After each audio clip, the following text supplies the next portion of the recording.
ಹೇಳ್ಕೊಡಿ. ಎಕ್ಸಾಮ್ ಮೇಲೆ ಬರ್ತಾ ಇದ್ದೀವಿ, 24 ಎಕ್ಸಾಮು, ಅದು ಓದು, ಫೋನ್ ಯೂಸ್ ಮಾಡಬೇಡ. ವಿದ್ಯಾರ್ಥಿಗಳಿಗೆ ಸರ್ಕಾರದಿಂದ ಏನಾರ ಬೇಡಿಕೆ ಇಂಥದ್ದು ಮಾಡಿಕೊಡಿ ನಮಗೆ ಅನ್ನೋದು ಏನೆಲ್ಲ ಮಾಡಿಕೊಡ್ಬೇಕು? ಸ್ವಲ್ಪ ನಮ್ಮ ಏರಿಯಾ ಒಂಥರ ಇರುತ್ತೆ, ಅದಲ್ಲಿ ಗ್ರೌಂಡ್ ಮಾಡಬೇಕು, ಸ್ವಲ್ಪ ಗ್ರೌಂಡ್ ಮಾಡಬೇಕು, ಮನೆಯೆಲ್ಲ ಕಟ್ಟಬೇಕು. ಅಲ್ಲೆಲ್ಲ ಯೂಸ್ ಮಾಡ್ತಾರೆ, ಕೆಟ್ಟದೆಲ್ಲ ಮಾಡ್ತಾರೆ. ಸಿಗರೇಟು ಅದೆಲ್ಲ ಅಲ್ಲೇ ಇದೆ, ಎಲ್ಲ ಅಂಗಡಿ ಕೂಡ ಅಲ್ಲೇ ಇದೆ, ಅದೆಲ್ಲ ಬ್ಯಾನ್ ಮಾಡಬೇಕು. ಸಿಗರೇಟ್ ಅಂಗಡಿಗಳನ್ನ ಕೂಡ ಬ್ಯಾನ್ ಎಲ್ಲ ಆಲ್ಕೋಹಾಲು ಎಲ್ಲ ಬ್ಯಾನ್ ಮಾಡಬೇಕು. ಅದನ್ನ ಕೇಳ್ತೀವಿ, ನಿಮ್ಗೆ ನಾವು ಹೇಳೋದು ಹೇಳ್ಬಿಟ್ಟಿದ್ದೀವಿ, ನೀವು ಏನು ಮಾಡ್ತೀರೋ ಅದು ನಿಮ್ಮ ಇಷ್ಟ.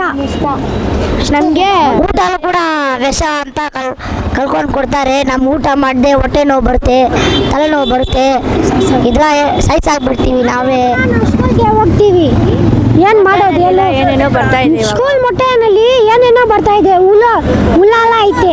ಯಾವ ಸ್ಕೂಲು? ಗಾಂಧಿ ಎಲ್ಲ ಸ್ಕೂಲಲ್ಲಿ ಶ್ರೀರಾಮ್ಪುರ. ಈಗಲೂ ಮೊಟ್ಟೆ ಬರ್ತಿದ್ಯಾ? ಆಮೇಲೆ ಬಿಸಿಬೇಳೆ ಬಾತಲ್ಲಿ ಹುಳು ಬರ್ತಾ ಇದೆ. ಬಿಸಿಬೇಳೆ ಬಾತಲ್ಲಿ, ಅನ್ನ ಸಾಂಬಾರಲ್ಲಿ, ಬನಾನಲ್ಲಿ ಕೂಡ ಇದೆ. ಊಟ ಕೂಡ ಕೆಟ್ಟು ಹೋಗಿದೆ. ಊಟ ಕೂಡ ಶ್ರೀರಾಮ್ಪುರ ಯಾವ ಸ್ಕೂಲ್ ಅಂದ್ರೆ? ಗಾಂಧಿ ವಿದ್ಯಾಶಾಲಾ. ಗಾಂಧಿ ವಿದ್ಯಾಶಾಲೆ. ಎಲ್ಲ ಸರ್ಕಾರಕ್ಕೆ ಏನು ಹೇಳ್ತೀರಾ? ನಿಮ್ಮ ಸ್ಕೂಲ್ ಮತ್ತು ನಿಮ್ಮ ಪ್ರಾಬ್ಲಮ್ ಸರ್ಕಾರಕ್ಕೆ ಏನು ಹೇಳ್ತೀರಾ? ಓದೋದು ಹೇಳ್ಕೊಡೋದಲ್ಲ ಏನೂ ಇಲ್ಲ, ಎಲ್ಲ ಚೆನ್ನಾಗೈತೆ. ಇದು ಊಟ ಅದು ಮಾತ್ರ ಸ್ವಲ್ಪ ಪ್ರಾಬ್ಲಮ್. ಅಲ್ಲ, ಎಲ್ಲ ಸ್ಕೂಲ್ ಅಷ್ಟೇ. ದಯವಿಟ್ಟು ಬ್ಯಾನ್ ಮಾಡಿ, ಅದರಿಂದ ಮಕ್ಕಳಿಗೆ ಓದಕ್ಕೆ ಕೂಡ ಆಗ್ತಾ ಇಲ್ಲ. ಫೋನಲ್ಲಿ ನೀವು ಕೊಡಿ, ಏನು ತಪ್ಪಂತ ಏನಿಲ್ಲ. ಹೆಚ್ಚು ಕಡಿಮೆ ಚಿಕ್ಕ ವಯಸ್ಸಲ್ಲೆಲ್ಲ ಕೊಡಬಾರ್ದು, ಒಂದು 12 ವಯಸ್ಸಿಗೆ ಮೇಲ್ಗಡೆ ಕೊಡಿ ಅಷ್ಟೇ. ವಯಸ್ಸಿಗೆ ಕೊಟ್ಟರೆ ಅದು ಏನಿಲ್ಲ. ಇವು 18 ಇಲ್ಲವರೆಲ್ಲ ಫೋನ್ ಯೂಸ್ ಮಾಡ್ತಾರೆ.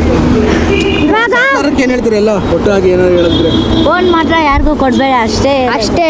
ಆಲ್ಕೋಹಾಲ್ ಅಂಗಡಿ ಮುಚ್ಚಬೇಕು, ಈ ತರ ಸಿಗರೇಟ್ ಅಂಗಡಿ ಮುಚ್ಚಬೇಕು. ಆ ಥರನೇ ಚಿಕ್ಕ ಮಕ್ಕಳೆಲ್ಲ ಕೆಟ್ಟೋಗ್ತಾ ಇರೋದು.